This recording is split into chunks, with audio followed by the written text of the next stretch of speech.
A question for Ty. This is your playoff career high in minutes. Just kind of take me through how you saw needing to do more tonight, obviously with you guys shorthanded in a couple of ways.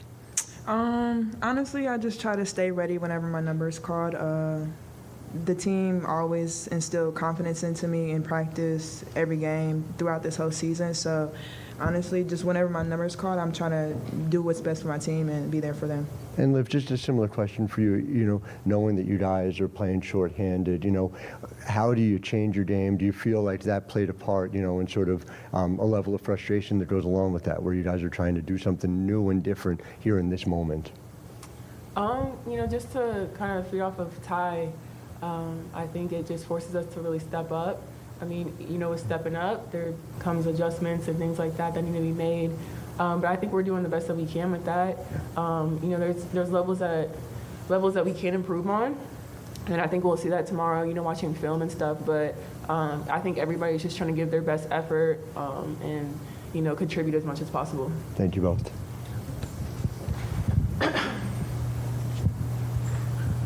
Liv, can you just talk about how tough it is to get down by so much so early in the game, and what was the mentality of the team, going into half, and then you cut it to 9 points there in the third. Did you guys just run out of gas? I think going into a deficit like that in the first half, we have to expend a lot of energy trying to fight our way back and claw back. So I think it definitely does affect us in that way of just having to try and claw our way back in. But I'm proud of our whole team and stuff of just being able to continue to fight and not give up with that. I mean, like you said, we cut it down to 9, and I'm just proud of everybody and how they contribute with that, and just having that aggressive mentality and maintaining that.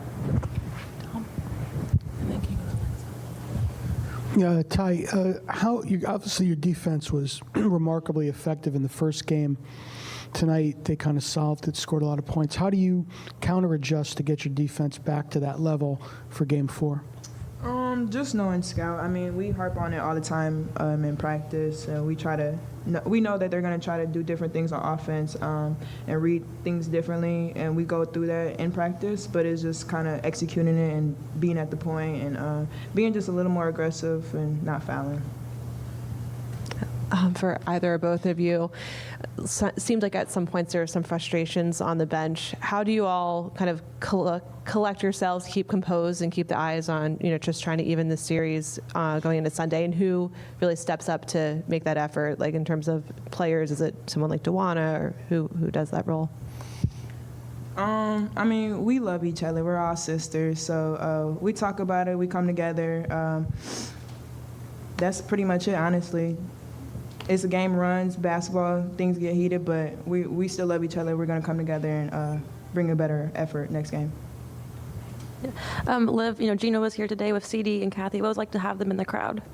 It was great. I just finished talking with them too, and it's always great seeing them, especially when they come out and they come support.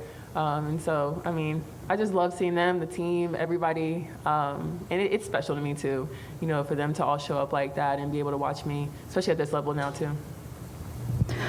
For either of you, Steph has talked a lot about, just controlling what you're able to control when things get heated and, kind of flustered just throughout the season. I'm wondering if that has just come up at all throughout the game tonight. And, when you have those conversations, what are you guys really focusing on, what aspects of the game you guys can control?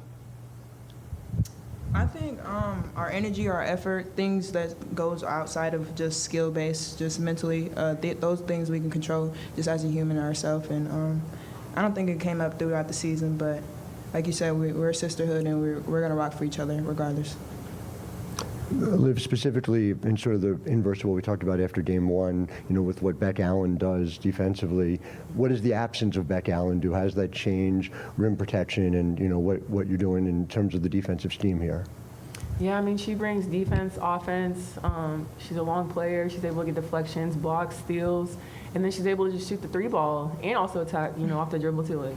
Everything. Yeah, everything. But, you know, having an older player like that too with experience, that's definitely, you know, at times is missing like that. It's evident tonight too.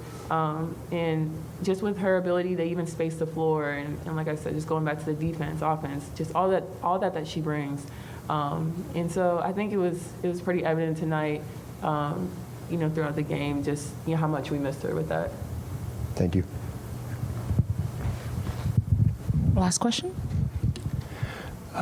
This would be for both of you. I mean, how do you look at things now, being down 2-1 and brink of elimination and all that? And how do you prevent that from happening? What has to be better on Sunday? And how do you look at the state of the series right now?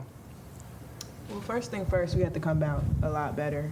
Don't spot them 20 points in the first quarter. I know that throughout the game, through the rest of the game, we outscored them by 10. So not spotting them, coming out with a bang the first quarter, and we'll just see where it gets us, honestly. All right, thank you. Thank you.